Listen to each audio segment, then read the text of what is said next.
요한복음 17장 1절로 5절 말씀, 제가 이제 여러분이 앉으셔서 교독합니다.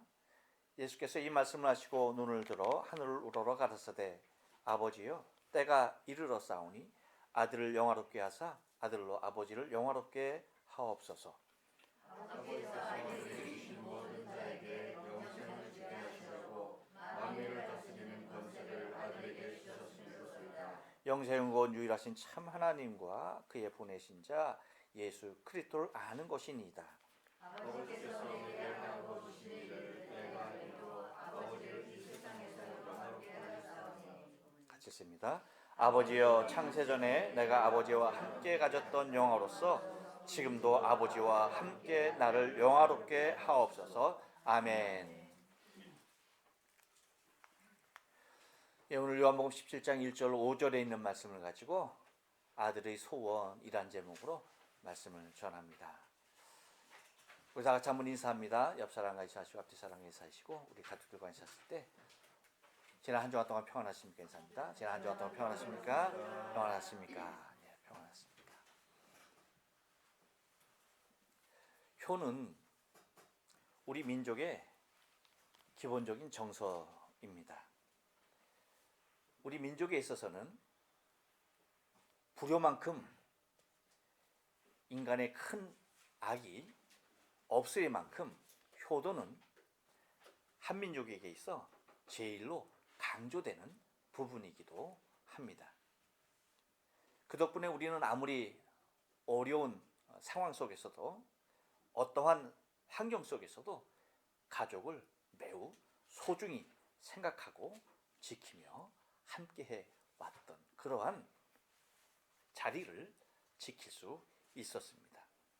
그래서 가족의 일은 곧 나 자신의 일로 자리하게 되는 것이 한민족의 특징이며 이것이 우리라고 하는 소중한 공동체 개념으로 남을 수가 있었습니다. 근데 세월이 좋아져서 21세기가 들면서 한류가 세계에 자리하면서 이 영향력이 얼마나 큰지 이제는 세계 많은 사람들이 한국어를 배우려고 하는 외국인들이 그 어느 때보다도 많아지는 이러한 상황을 맞이하게 되었습니다.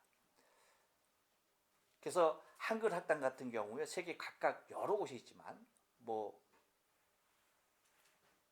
100대 1, 어떤 데는 1000대 1까지 얼마를 더 기다려야 하는지 모를 정도로 엄청난 사람들이 한국어를 배우려고 몰려들고 있는 그러한 시점에 있는 것을 바라보게 되어지죠.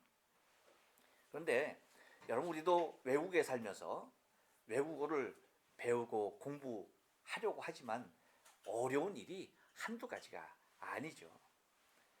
그 민족이 그들이 쓰는 말 고유의 뜻과 사상을 말 속에서 읽어낸다는 것이 결코 쉬운 일이 아니라는 것입니다. 그래서 외국인이 우리말을 배울 때 굉장히 어려워하는 부분이 있죠. 요즘은 또 여러분 시대가 빨라지다 보니까 새로운 신조어들이 얼마나 많은지 몰라요. 그렇죠? 그래서 우리도 이제 한국 사람들이 특히 젊은 사람들이 얘기하는 거, 아니 우리 동배의 동년의 사람들끼리 얘기하는 것도 한국 사람과 얘기하면 저게 무슨 말이지? 라고 할 정도로 모르는 신조어들이 얼마나 많은지 모르고 또 이 줄임말들이 얼마나 보편적으로 쓰이는지 몰라요. 여러분들이 대표적으로 아는 줄임말이 뭐예요? 네? 당근이 무슨 뜻입니까? 당연하다네. 네, 그렇군요. 굉장히 오래된 말 같아요. 근데 우리는 그런 쪽으로 정하죠. 여러분, 요즘 줄임말들은 당근 정도가 아니고요. 한번 얘기해 볼게요. 여러분 알아맞혀 보시겠어요?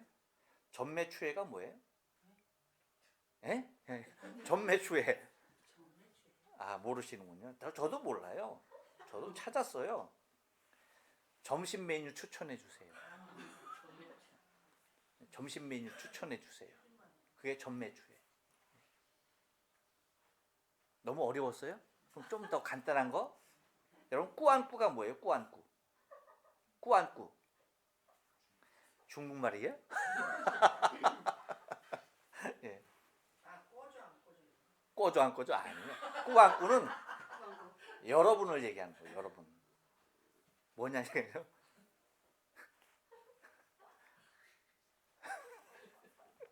꾸며도 안 꾸민 듯. 꾸며도 안 꾸민 듯. 근데 여러분을 제외한 저 바깥 사람들을 또 얘기하는 말이 있어요. 뭐겠어요? 꾸꾸꾸라는 말이 꾸꾸꾸. 꾸안꾸가 아니라 꾸꾸꾸. 그게 뭐예요? 꾸미고. 아니죠. 예. 꾸미고는 맞아요. 첫 번째 꾸미고는 맞는데 뭐예요? 꾸며도 꾸질꾸질.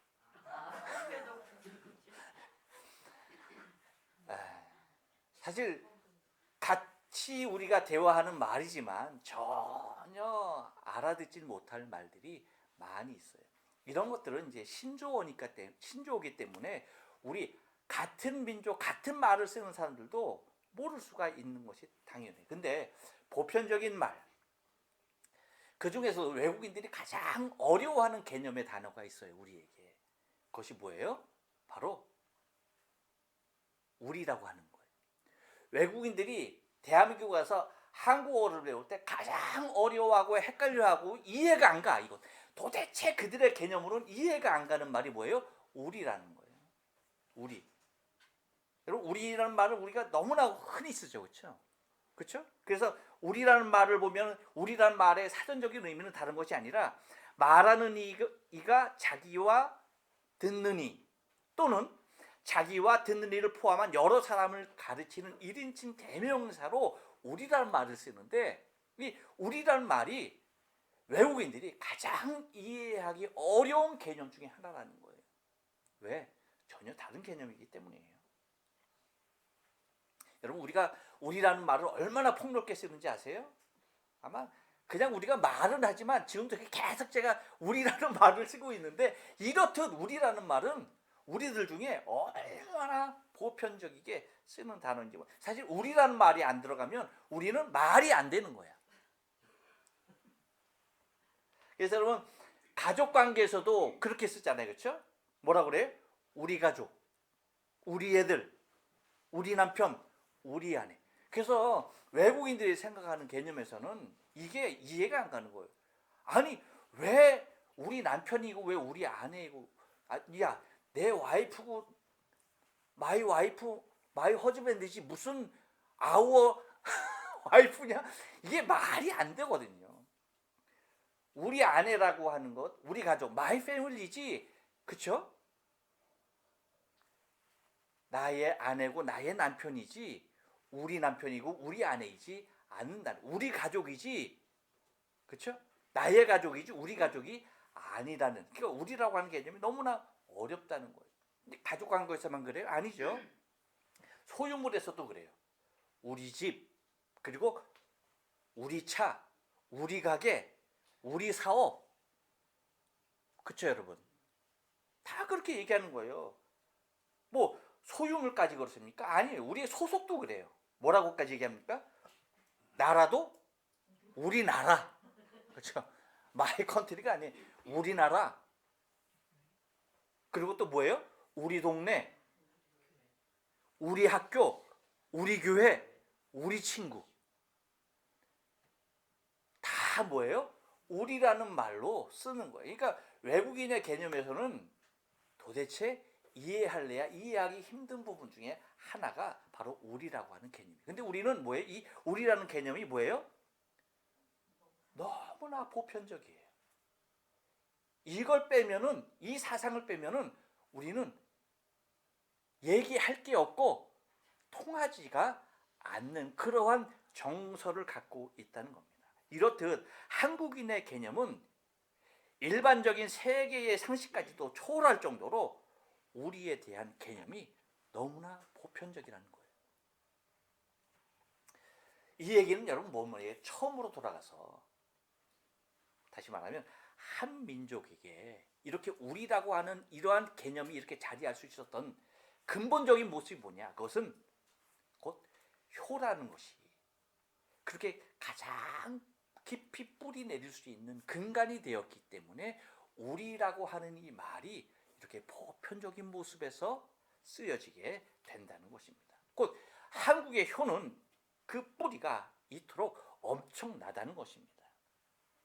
여러분, 오늘 본문에 등장하는 예수님의 모습은 우리의 정서로는 너무나 이해하기 쉬운 모습이에요. 우리의 정서로는 너무나 친근한 대목이 아닐 수가 없어요. 이러한 분위기를 느낄 수 있는 곳이 우리와 같은 분위기, 같은 정서를 느낄 수 있는 부분이 바로 오늘 본문인데 곧 뭐예요?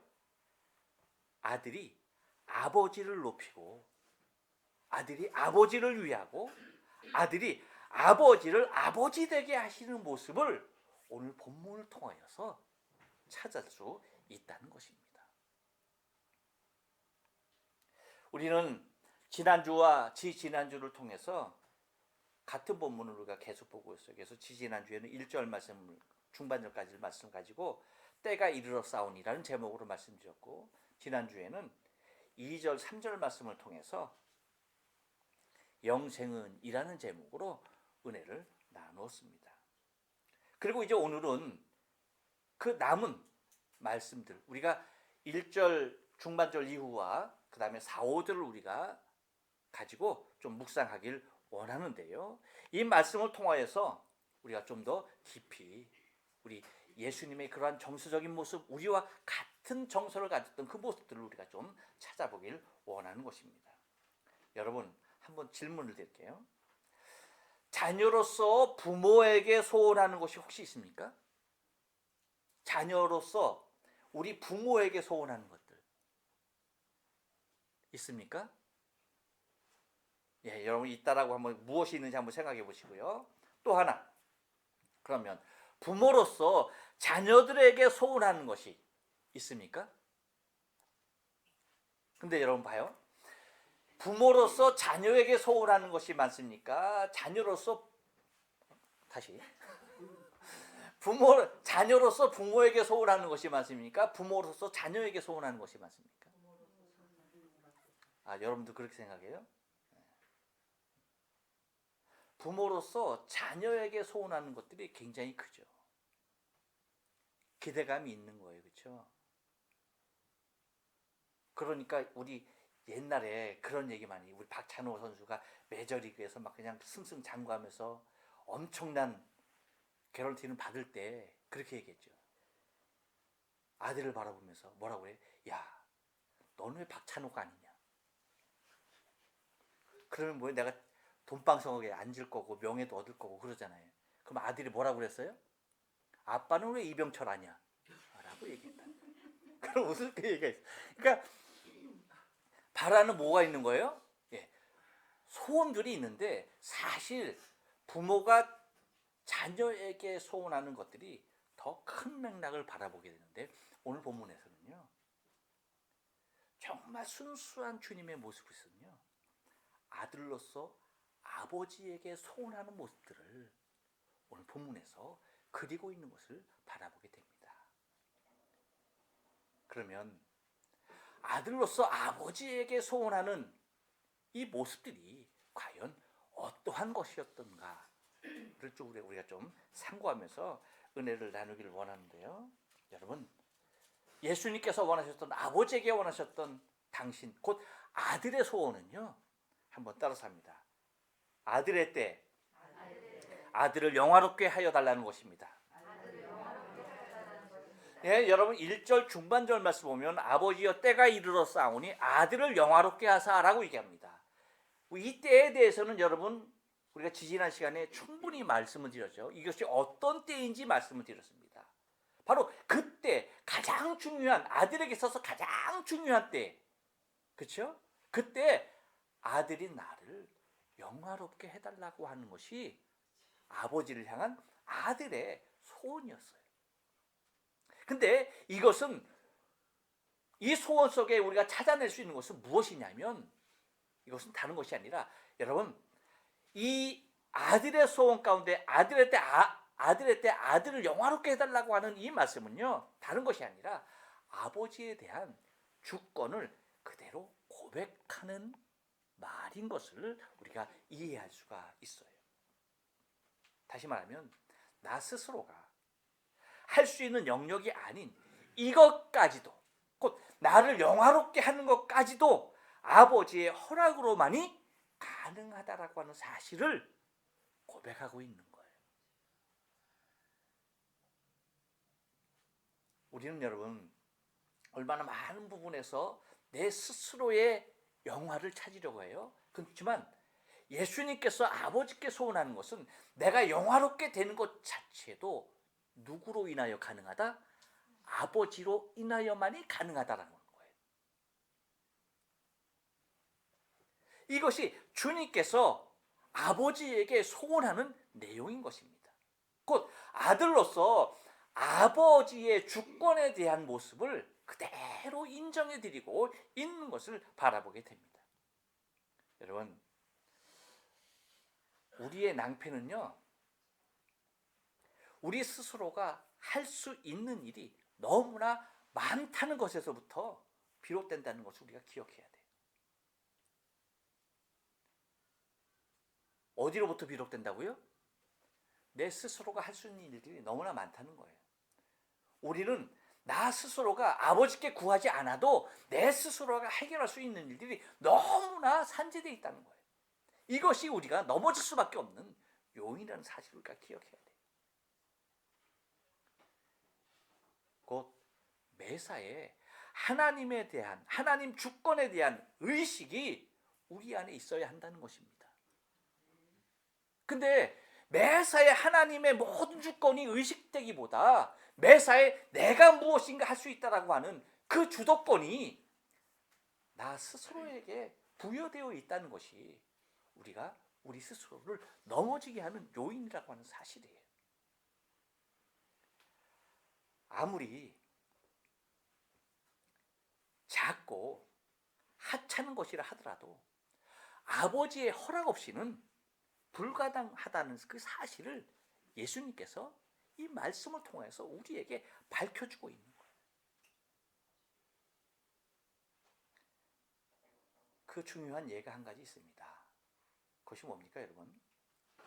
저도 그랬지만 세상 사람들은요, 참새가 하늘에서 떨어지고 그것이 팔리는 것이 인간의 의지로 가능하다라고 생각하지, 그것은 너무나도 당연한 일이에요. 그렇죠? 저도 그렇게 생각했어요. 저도 여러분 유년 시절에 시골에 가면요, 참새를 제 힘으로도 잡았어요. 어떻게 잡은지 아세요? 쌀 몇 알만 있으면 돼요. 쌀 몇 알만 있으면. 쌀 몇 알하고 바구니 하고 나무 요만한 거 그리고 끈 있으면요, 시간만 기다리고 그거 쌀 이렇게 풀어놓고 그 바구니 속에다 집어넣고 딱 숨어서 줄 잡고 기다리고만 있으면 뭐예요? 참새 쉽게 잡았어요.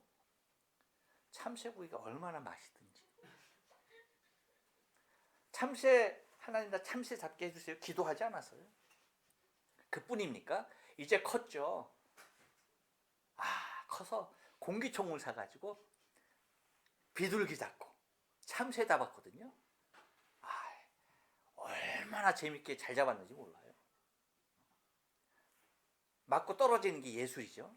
그 정도, 그런 것까지 즐길 정도로 여러분 참새 저기 나무까지 앉아 있는 그 참새 한 마리 잡는 거요, 일도 아니었어요. 일도 아니었어요. 그리고 그것을 구워 먹는 그 즐거움, 맛있는, 참새 고기만큼 맛있는 고기 어디 없어요. 그 정도로 여러분 그것이 제 생각뿐이겠어요? 마찬가지예요. 모든 사람들이 참새 한 마리 잡는 거 아무것도 아니에요. 참새 한 마리 여러분 당시 유대인들도 똑같았어요. 그런데 여러분 봐요. 예수님은 그 모든 사람들이 그렇게 생각하고 있는, 참새가 그렇게 인간의 의지대로 주장할 수 있다라고 하는 그 모든 것이 보편적인 상식으로 통할 그때에 주님은 뭐라고 말씀하십니까? 마태복음 10장 29절에서 이렇게 말씀하시죠. 새 두 마리가 그렇죠? 한 아시리온에 팔리는 것이 아니냐. 그러나 너희 아버지께서 허락하지 아니하시면 그 하나도 땅에 떨어지지 아니하리라. 삼세 두 마리가 한 아시리온에 팔리는 거 당연히 누구나 다 안다. 하지만 그것조차도 하나님의 허락이 없으면 그중 한 마리라도 떨어질 리가 없다는 거예요. 그러니까 모든 사람들이 당연하게 여기었던 그것까지도 누구의 주권이라는 겁니까? 하나님 아버지의 주권이라는 거예요. 이와 같이 주님은요, 누구도 생각지 않았던 곳에서까지 아버지의 주권을 말씀하고 계시는 거예요. 그러니까 여러분, 우리의 신앙의 삶 가운데 정말 중요한 부분이 이 부분이에요. 누가 주권자냐는 거예요. 내 삶 가운데, 내 인생 가운데 누가 나의 주권자인가 라고 하는 겁니다. 예수님은 이렇듯 이 작은 부분에까지도 나를 나되게 하시고 나를 지금 영화롭게 하여 주기를 원하는데 그것이 누구로 말미암더라? 하나님 아버지로 말미암는다 라고 그렇게 고백하고 있는 것입니다.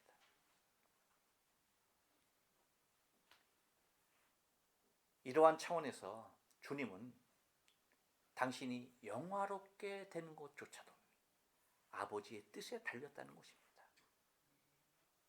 우리는 우리 스스로의 노력을 강조합니다.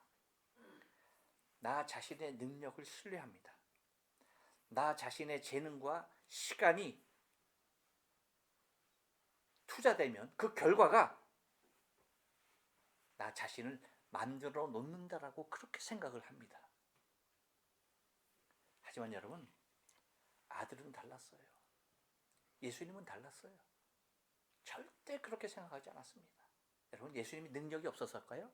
아니에요. 모든 능력을 아버지와 동일하게 소유하신 분입니다. 그럼에도 뭐 하는 겁니까? 아버지의 뜻, 주권은 아버지께 있다라고 하는 그 사실을 그대로 고백하고 있는 것입니다. 곧 아버지만 그렇게 할 수 있다라고 고백하는 것이 아들의 소원이었어요.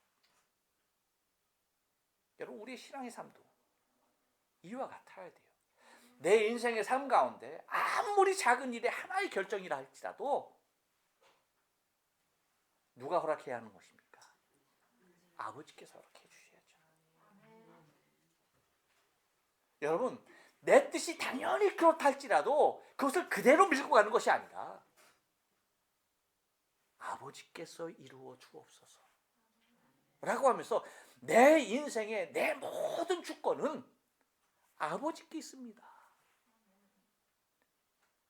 내가 영화롭게 되기를 원하는데 내가 하나님의 거룩한 일들을 아버지의 거룩한 일들을 감당하기 위해서 내가 영화롭게 되기를 원하는데 내 때가 이르렀사니 그것을 잘 감당하기를 원하는데 그것조차도 누구에게? 아버지께 있습니다 라고 그렇게 말씀하시는 거예요. 여러분, 우리의 신앙의 삶 가운데 너무나 많은 부분에서 내 힘과 내 능력과 내 경험과 자력으로 모든 것을 할 수 있다라는 생각은요, 철저하게 사단이 주는 생각입니다. 하나님이 우리를 허수아비로 만들어놨다는 것이 아니라 우리의 모든 결정을 통하여서 영광 받으실 분은 아버지 하나님이라는 것인 거예요.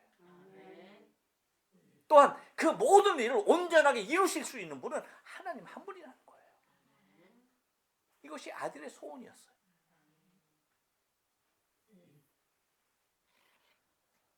또 하나 아들의 소원이죠. 한 번 더 따라서 합니다. 아들로 아버지를 영화롭게 해달라는 것입니다. 1절 하반절 말씀 보니까 아들로 아버지를 영화롭게 하옵소서. 아들로 아버지를 영화롭게 하옵소서. 때가 이르렀사오니 아들을 영화롭게 해달라고 했었던 그 주님이 뭐예요? 이제는 아들로, 이 영화롭게 된 아들로 아버지를 영화롭게 하소서라고 하는 겁니다. 이 말씀은요, 부자 간의 관계 속에 아들의 자리에서 아버지를 영화롭게 해달라는 소원이 있는 거예요. 아들의 자리에서 아버지를 영화롭게 해달라는. 이것이 곧 아들이 영화롭게 되는 이유였어요. 왜 아들이 아버지에게 자기를 영화롭게 해달라고 했느냐라고 했을 때에 이유가 이거였어요. 아들로 하여금 아버지를 영화롭게 하기 위하여서 먼저 나를 영화롭게 해달라는 것이었습니다. 곧 아들의 때가 되었사오니 아들을 영화롭게 해달라고 소원했던 이유가 다름이 아닌 자신의 영화로운 모습을 통하여서 궁극적으로 아버지를 영화롭게 해달라는 것이었다는 거예요. 무작정 아들을 영화롭게 해달라는 것이 아니었다는 것입니다. 아들로서 아버지를 아버지의 위치에서 모시길 원했던 아들의 마음이 있는 것입니다. 곧 아버지와 아들의 그 위치를 확실하게 함으로 말미암아서 그 중심에 나 자신의 모든 삶으로 아버지를 영화롭게 하길 원하는 그런 간절함이 있었던 것입니다. 곧 아들의 아버지가 되게 하옵소서라고 하는 겁니다. 그래서 여러분, 유대인의 인사와 자기소개는 뭐예요? 누구누구의 아들 아무개라고 얘기하는 겁니다. 그것이 정통이에요. 곧 나 자신의 존재는 누구로 말미암았다는 거예요? 아버지로 말미암았다는 거예요. 그래서 아버지 없이 자신을 소개하는 그 모든 것은 인정되지 않고요. 그래서 여러분, 유대 사회에서 고아가 가장 불쌍했던 이유가 뭐예요? 아버지가 없는 것.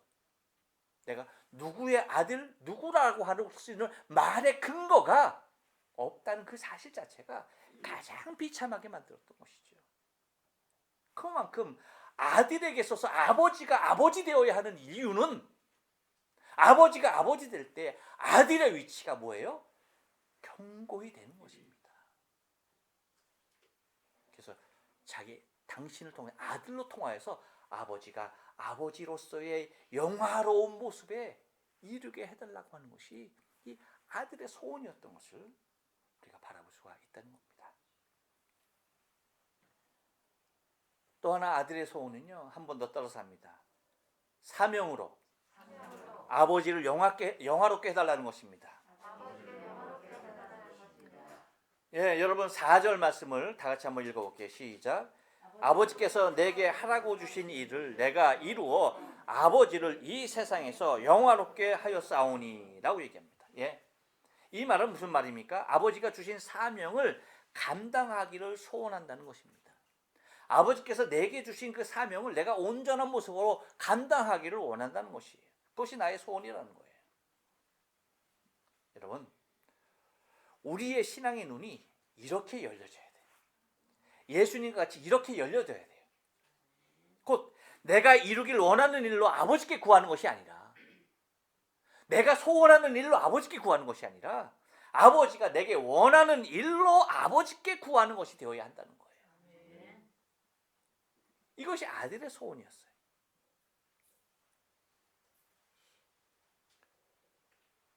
여러분, 아버지가 아들에게 원하는 일이 무엇이었을까요? 그것은 지난주에 말씀드린 부분입니다. 뭐예요? 2절 3절이죠. 아버지께서 아들에게 주신 모든 자에게 영생을 주게 하시려고 만민을 다스리는 권세를 아들에게 주셨음이시로다. 영생은 곧 유일하신 참 하나님과 그의 보내신 자 예수 그리스도를 아는 것이니이다 라고 말하죠. 그래서 아버지께서 아들에게 주신 모든 자에게 영생을 주게 하려고 하는 것, 곧 그 영생을 주게 하는 것, 그것이 아버지께서 아들에게 원하고 있는 일이라는 거죠. 곧 이게 무슨 말이에요? 하나님께서 택한 자들을 구원하여서 영생을 주시기를 원하시는 대속의 사역을 온전히 이루는 것이 아버지가 아들에게 원하는 일이었다는 것입니다. 이것이 곧 아버지께서 아들에게 주신 사명이었다는 것입니다. 아들은 아들로서 이 일을 이루기 원하여서 아버지께 간구하는 것이었습니다. 곧 아버지께서 아들 자기에게 주신 그 일들을 온전히 이루길 원하는 모습이었죠. 그런데 여러분, 우리는 대체 무슨 일로 아버지를 영화롭게 하려고 하는 것일까라고 하는 겁니다. 우리에게 중요한 질문이 돼야 돼요. 도대체 나는 무슨 일로 아버지를 영화롭게 하려고 하는가? 내가 하늘 아버지를 어떠한 것으로 영화롭게 하려고 하는가? 도대체 무엇이 아버지를 영화롭게 하는 것이라고 생각하는가? 이것을 우리가 집중적으로 생각해 볼 필요가 있다는 것입니다. 우리는 우리 스스로의 성공을 통하여서 아버지를 영화롭게 하려고 하는, 아까 말씀드린 나 자신의 주도적인 의지가 너무나 강할 때가 있어요. 그런데 여러분, 그것을 하나님께서 기뻐하시는 것이 아니라 하나님이 정말 아들에게 원하는, 곧 저와 여러분에게 원하는 일들은 다른 것이 아닙니다. 당신이 주신 사명에 대하여서 그 사명을 잘 감당하기를 원하시는 것이 아버지의 소원인 것이죠. 아들에게 바라는 아버지의 마음인 것입니다. 그래서 예수님께서도 아버지께서 주신 그 사명을 잘 감당하길 원하는 그 간절한 소원을 아버지께 부탁하고 있는 것입니다. 이렇듯 여러분, 우리의 인생에, 우리의 신앙의 삶 가운데서 우리가 바라봐야 할 것은 다른 것이 아닌 내게 주신, 하나님께서 내게 주신 그 사명으로 말미암아서 아버지를 영화롭게 해달라고 하는, 나에게 주신 사명이 있지 않습니까, 아버지? 내가 이 사명을 잘 감당함을 통하여서 아버지를 영화롭게 하옵소서라고 하는 이 도전을 주님이 우리를 부르시는 그 순간까지 계속 도전해 나가야 하는 것입니다. 또 하나, 아들의 소원은요, 한 번 더 따라서 합니다. 아들로서 아버지와의 동등한 영화를 구하는 것입니다. 5절 말씀을 다 같이 한번 읽어봅니다. 시작. 아버지여, 창세전에 내가 아버지와 함께 가졌던 영화로서 지금도 아버지와 함께 나를 영화롭게 하옵소서. 아멘. 예, 여러분, 변함없는 아버지의 사랑은요, 변함없는 아버지의 사랑과 영화를 지금 아들로서 소원하고 있는 것을 바라보게 됩니다. 창세전에는 아버지와 아들로서의 동등한 영화를 누렸다는 것이에요. 그렇죠? 그래서 5절 상반절을 보면 뭐라고 얘기해? 아버지여, 창세전에 내가 아버지와 함께 가졌던 영화로서라고 얘기합니다. 그러니까 창세전에는 뭐예요? 아들과 아버지로서 동등한 모습으로서 뭐예요? 영화를 함께 누렸다는 거예요. 그런데 창조 후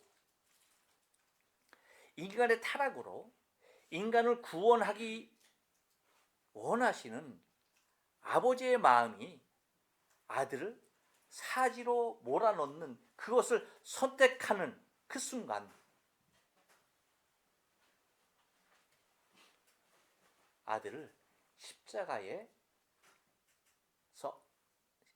십자가에서 아버지를 향하여서 절규할 수밖에 없는 모습에 있어야 했다는 것입니다. 곧 아버지께서 죄범한 인생을 구원하시려고 작정한 그 순간 뭐예요? 당신의 사랑하는 아들을 사지로 몰아낼 수밖에 없었다는 거예요.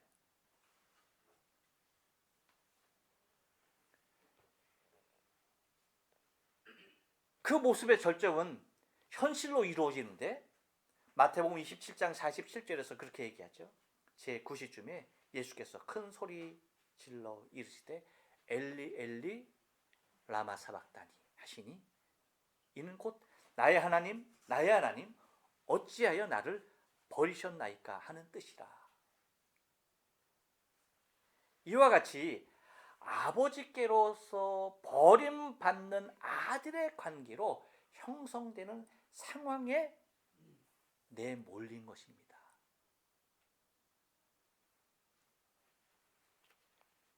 그럼에도 그 창세전에 아버지와 아들로서 함께 가졌던 영화로서 지금도 아버지와 함께 아들을 영화롭게 해달라고 하는 소원이에요. 이 모습 속에서 여러분 우리가 정말 통분히 여기며 바라봐야 할 것이 있습니다. 그것이 뭡니까? 죄가, 그 죄의 값이 얼마나 큰 것인가라고 하는 거예요. 저와 여러분의 죄가 얼마나 큰 것인가에 대해서 우리가 심각하게 바라봐야 하는 것입니다. 그 죄의 결과는, 우리의 죄의 몫은요, 창세전에 아버지와 아들로서 가장 동등하게 가장 아름다운 모습으로 함께 누렸던 그 영화를 깨뜨리는 것이 저와 여러분의 죄가라는 거예요.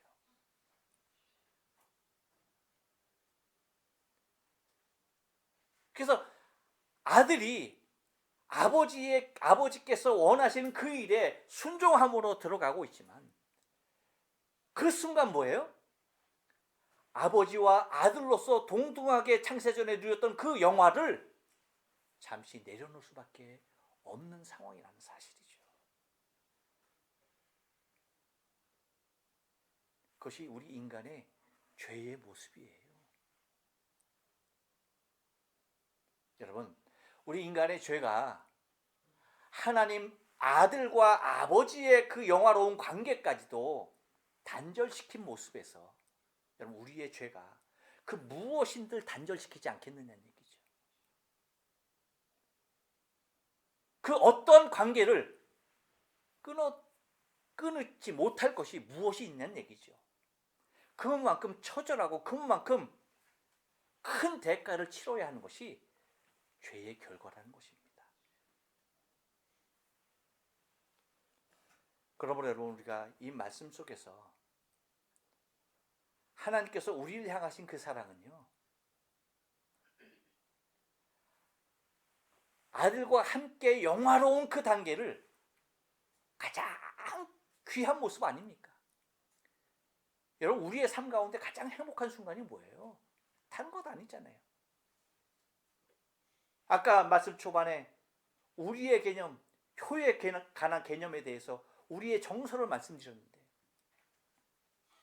가장 행복한 개념이 뭐예요? 함께 동거하는 개념 아닙니까?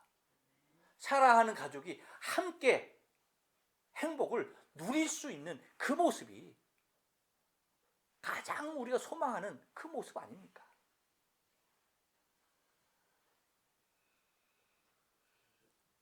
곧 아버지께서 그것을 그렇게 원하심에도 불구하고 그 아름다운 관계를 깨뜨려야 했던 그 이유는 피조물인 당신의 모양과 형상으로 지음받은 인생의 타락이 그들을 구원하기 위한 선택을 하는 그 순간 아들과 아버지의 그 아름다운 영화로운 관계를 외면할 수밖에 없었던 것을 이 말씀 속에서 보여주고 있는 것입니다. 바르겐 저와 여러분의 신앙의 삶 가운데 이런 하나님의 아픔을 통하여서 우리를 구속하신 이 구속을, 이 구원을 우리가 늘 감격하며 감사하며 우리도 아들 대신 예수 그리스도와 같이 매사 어떠한 것이 되었던 항상 아버지를 향한 우리의 중심이 들여질 수 있는 우리의 신앙의 삶 되기를 원합니다. 아멘. 우리를 구원하기 위해서 가장 소중한 것을 외면하셨던 아버지의 마음을 우리가 알아서 그 상황 속에서도 나를 구원하신 그 놀라우신 아버지의 사랑을 우리가 다시 한번 생각하면서 죄와는 피 흘리기까지 싸움이요. 주 예수 그리스도의 보혈로 승리해 나갈 수 있는 우리의 신앙의 삶이 되어져야 할 줄로 믿습니다. 바라긴 아들의 소원이 저와 여러분의 소원 되길 주님의 거룩하신 이름으로 축복합니다. 기도하십니다.